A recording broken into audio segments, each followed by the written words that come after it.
My name is Rachel Slone, and I am the community problem solving coach from W.R. Castle Elementary School, which is located in Johnson County.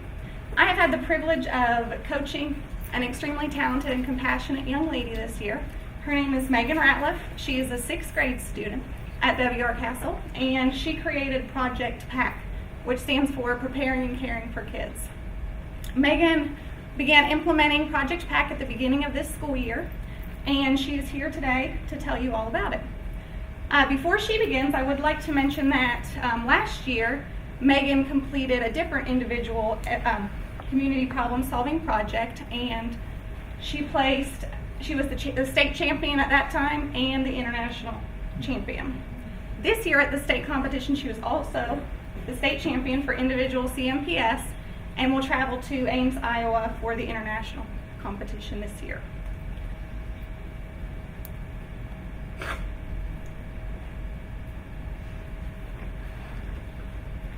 Hello, my name is Megan Ratliff. I go to school in a community that consists of many underprivileged children. The Johnson County schools provide a free breakfast and lunch program. Some children do not eat the food that the schools provide for free. Those children put their food on the share table. The share table is a place where children can put their unwanted food and other kids can come and take it for free. I noticed several students visiting the share table quite often, and always they were the same few students. Those students were eating the food at the time, however, they were putting it in their backpacks to take home. I also noticed several new hygiene issues within my schools. I thought to myself, if these issues were occurring at my school, wouldn't they be occurring at other schools in my community as well? I knew it was time to take action. Project PAC, in order to keep a main focus on my project, I decided to create an underlying problem. An underlying problem would be to increase the amount of basic necessities that families have in Johnson County. I then brainstormed a list of solutions, and I selected my strongest one to put into action. That is when I created my project, which I would later name Project PAC. Project PAC operates on 100% donations. 5 of the most deserving students at 8 of the Johnson County schools will receive a Project PAC bag, creating a grand total of 40 children in Project PAC.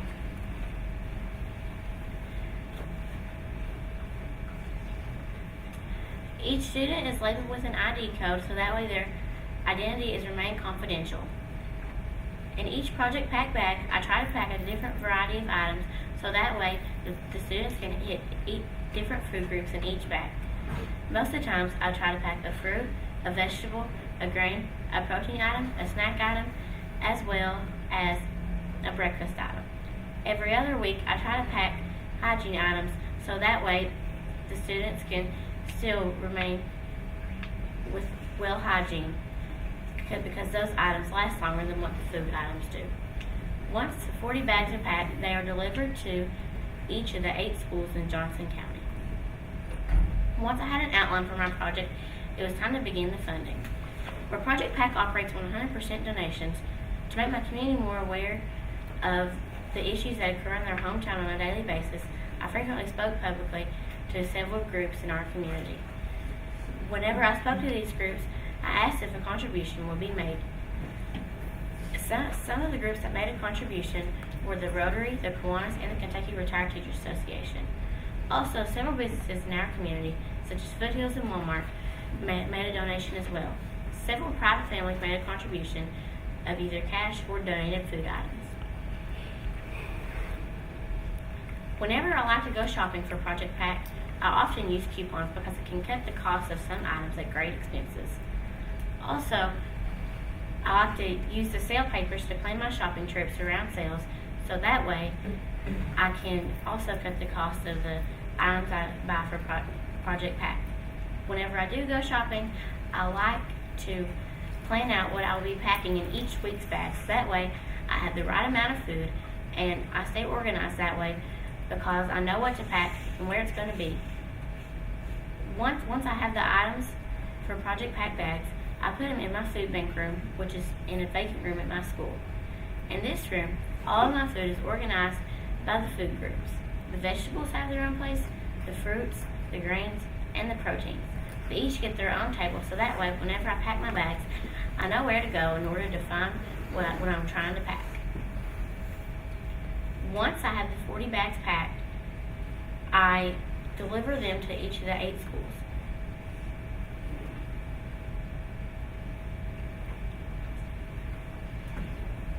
Throughout my project, I've received very positive feedback from people in our community. Halfway through the year, I sent home a survey to the family resource directors as well as the students who received project pack bags. Most of the family resource directors said that they had seen a very positive impact in the lives of their children at their school. They also said that they noticed improvements in the children's hygiene. Most of the children's responses were very good as well. A lot of the children said that the project pack helped their family because they sometimes didn't have enough food to eat, and that whenever they needed extra food, all they had to do was turn to Project Pack.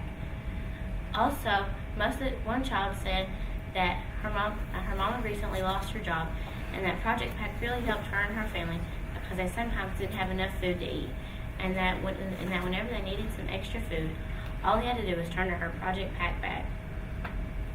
Most of the students also included in the responses that Project Pack really helped their family as well because the snacks were easy to open and that sometimes they didn't have somebody there to fix the food for them.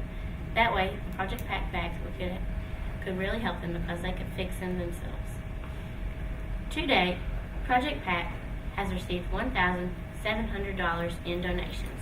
These donations come from public groups as well as private families. Also, Project Pack received a $1,000 grant. This grant has been really beneficial to my project because whenever I needed an extra source of money to lean on, the grant was there for me. Also, Project Pack has received over 1,500 food donations. These donations come from food drives at local schools in our community, such as my own school as well as the Johnson Central High School. Also, some of these food items come from people who just really want to lend a hand in their community and would donate items to Project Pack. I also conducted a salsa sale that brought an additional $175 to my project.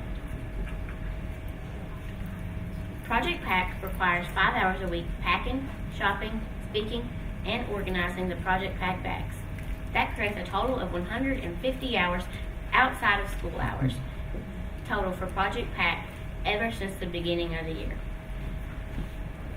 Whenever I can catch a break at school during enrichment time or during specials time, I'll try to go down to my food bank room and organize the food that I have for Project Pack.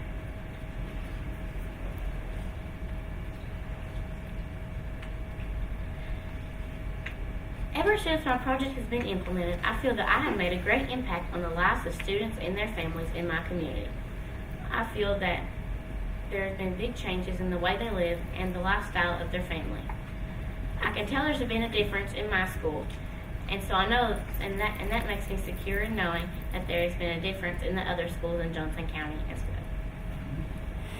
well. As Megan's coach, I think it's incredible working as a team or an individual. It's a lot of work. It takes a lot of dedication, a lot of time, a lot of effort, and I could not be prouder of the work she's done and continues to do as she'll continue Project Pack throughout the summer months. Any questions? Thank you.